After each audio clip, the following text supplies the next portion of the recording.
안녕하십니까, 정의태입니다. 윤석열 부정평가는 60.4%, 윤석열의 최후는, 이 부분에 대해서 말씀을 드리겠습니다. 여론조사 결과가 나왔는데요. 여기 보면은 국제뉴스에서 보도했어요. 윤석열 지지율이 34.2%, 잘 못한다는 64.4%. 엠브레인 퍼블릭이 YTN 의뢰로 여론조사를 실시한 건데요. 60% 이상이 나왔다라는 것입니다.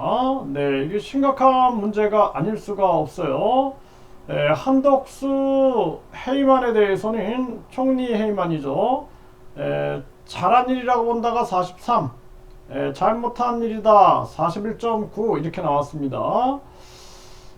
지금 사실상 윤석열 같은 경우에는 국민들이 이 정도면은 지지를 안 하고 있다라는 거예요. 60.4%다 그러면은 대통령 자격이 없는 겁니다. 이 윤석열이나 김건희나 대통령 관저에 머물 자격이 없다. 저는 그렇게 보고 있고요.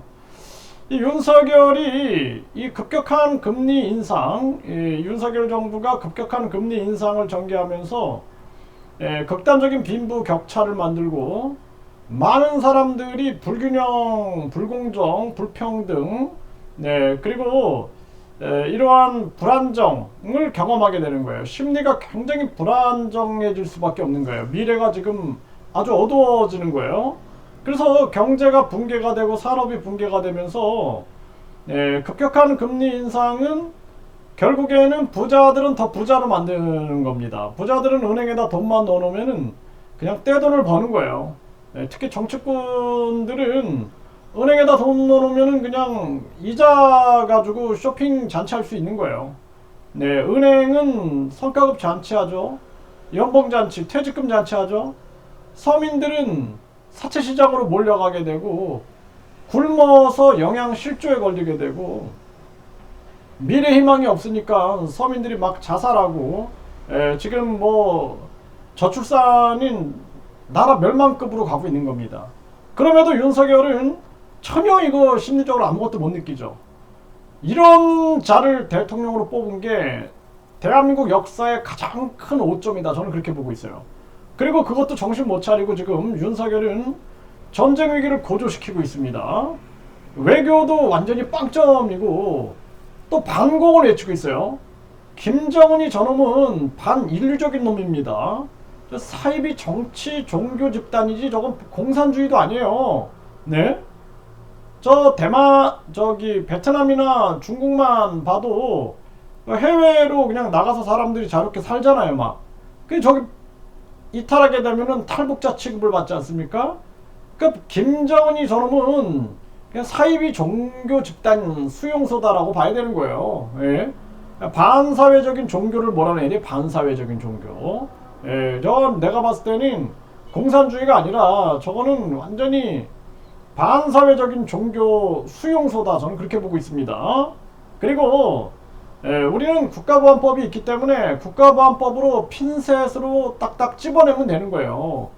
그게 굉장히 중요한 부분인데 윤석열이 지금 선동을 하고 있는 거죠. 반공으로 선동을 하고 있고 뿐만 아니라 친일 친미 해가지고 국익과 국민의 이익을 저버린 채 완전히 미국과 일본에게 국익을 갖다 바치는 형태를 하고 있어요.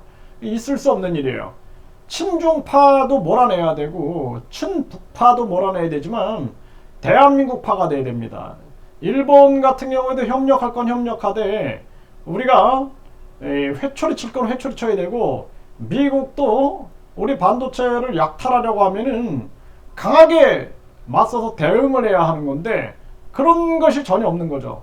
그러니까 윤석열, 김건희를 대통령 관저에서 몰아내야 된다. 저는 그렇게 보고 있습니다. 앞으로 윤석열의 미래가 최후가 어떻게 될 것인가. 제가 이렇게 보는 거는 이제 윤석열에 대한 탄핵과 하야 목소리가 굉장히 커질 거예요. 굉장히 커질 거고 이번에 이제 이재명도 사실상 약속을 안 지키기 때문에 저는 신뢰하지 않습니다. 어쨌든 간에 이재명이 기각이 됐기 때문에 이러한 정황 속에서 민심이 굉장히 많이 돌아섰고 신뢰를 안 하는 거예요. 한동훈 저자도 완전히 저거 윤석열하고 똑같구나. 윤석열, 한동훈, 김건희 이거 몰아내야 되겠구나 라는 생각을 국민들이 하게 되는 거고, 그래서 이 박용진도 지금 보면은 무슨 얘기를 하냐면은 결국에는 분권형 대통령제, 그러니까 대통령제의 제안, 이것을 얘기하는 거예요. 이것을. 그래서 이 분권형 대통령제를 계속 얘기하고 있다. 결국에는 개헌으로 가는 거예요. 한쪽에서는 개헌 쪽으로 내달려가지고 윤석열을 약화시키는 거죠. 그래서 여기 보면은 촛불혁명의 결과가 이런 대통령이라니, 오마이뉴스에서도 보면은 결국에는 개헌을 통해서 분권형 내각제를 말하고 있어요. 여기도 중앙일보에서 보도한 내용이고, 또 대통령 탄핵된 지 6년밖에 안 되는데 이제 탄핵하야 목소리 나가면서 결국에는 개헌을 통해서 분권형 내각제로 가는 거예요. 분권형 내각제. 이 지금 그림이 보여진다. 네, 김진표는 총리 추천제, 이게 바로 내각제입니다. 총리를 국회의원들이 추천하는 거죠. 이렇게 되면 이제 총리가 실권자가 되는 거예요. 이원 집정부제, 내각제 형태가 되는 거죠. 교묘하게 이렇게 지금 전개되고 있는 그러한 그림이다, 이렇게 보시면 돼요.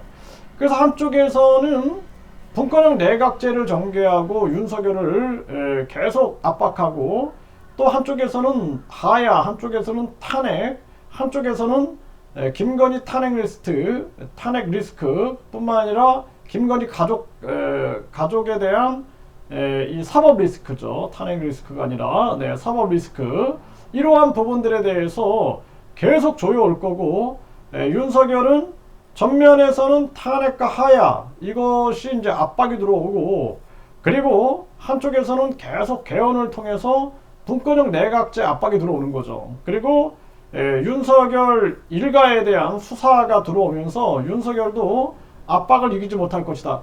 지금도 윤석열은 엄청난 불안한 심리를 보이고 있어요. 그렇기 때문에 자기 세력 모으려고 지금 발버둥을 치고 있는 모습이죠.